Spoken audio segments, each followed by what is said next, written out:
paz do Senhor, bom dia, meus irmãos. Estamos no devocional AD Gravataí, a nossa igreja e nossa família. Nós estamos transicionando hoje do livro de Levíticos para o livro de Números. Os últimos versículos, as instruções de Moisés ao povo de forma geral, aos sacerdotes, os levitas, né? E também chegando dentro do ministério de Jesus naquelas horas, né? Que são as últimas antes que ele celebre a Páscoa com os discípulos e ofereça a sua vida em resgate de muitos. No livro de Levíticos, encerra as instruções como o povo, eles precisavam avaliar, né, os negócios, os bens, aquilo que era ofertado ao Senhor. E é aqui que entra o ensino, né, também o mandamento do dízimo. E o dízimo, ele então já dizia, ele é do Senhor, ele não era negociado, inclusive já desde os primogênitos, né, as primícias dos animais, eles não poderiam ser vendidos ou oferecido um preço por eles, porque eles eram do Senhor. Porque nessa parte que Moisés está orientando, se alguém fosse doar uma propriedade, uma casa, um campo, né, com o seu resultado, plantações, fosse doar para o Senhor, para o templo, né?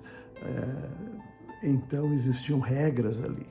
E neste caso, dos primogênitos e dos dízimos, eles eram inegociáveis. Se porventura alguém usasse para si daqueles 10%, né, das primeiras colheitas, né, porque era o que transitava naquela época o valor, né, para as coisas. Então, ele tinha que acrescentar 1/5. Em tudo que era já do Senhor, que fosse usado, tinha que acrescentar 1/5. Hoje, muitas pessoas têm dificuldade de lidar com esse tema, do dízimo, do que é do Senhor. Mas nós estamos falando de um povo que está debaixo de uma orientação divina, do reino de Deus. É certo dizer que nós não temos hoje leis, mandamentos sobre isso, mas nós carregamos conosco um princípio que está na orientação divina para o seu povo. E esse princípio está ensinando que aquilo que eu tenho recebido do Senhor como resultado do meu trabalho, resultado das atividades, dos recursos, né, sejam como for, né? Hoje em dia, no mundo dos negócios, envolve o dinheiro. Mesmo os que plantam cereais, né, e fazem grandes negócios, eles assim o fazem. E com aquele valor, eles então dizimam. Essa é a orientação do princípio do dízimo. Não nos esconder atrás de uma graça que nos isenta de obrigações e princípios do reino.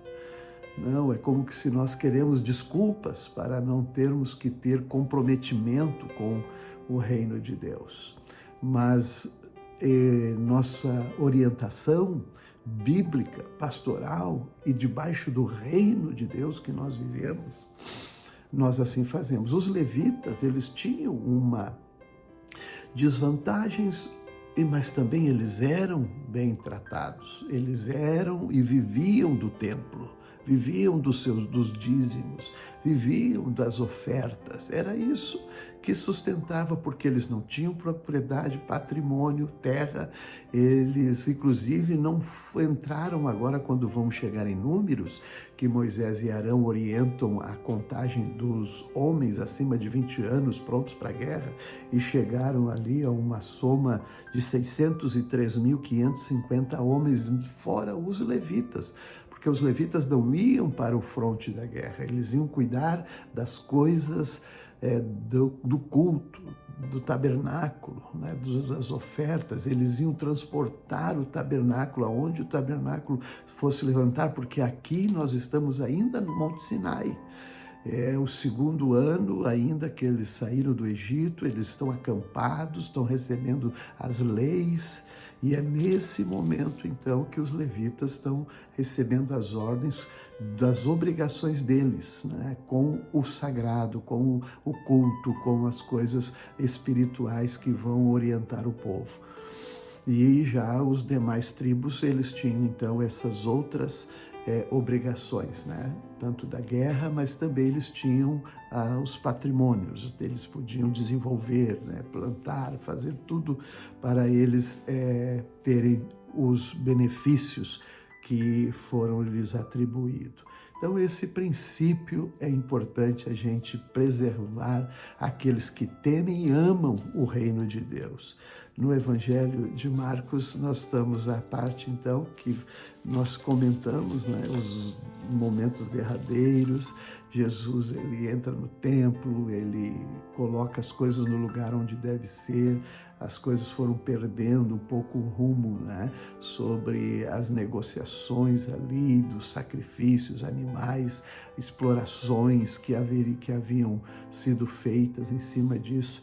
E ele, então, exige uma ordem para os objetivos que foi a casa do Senhor construída. A minha casa será casa de oração para todos os povos.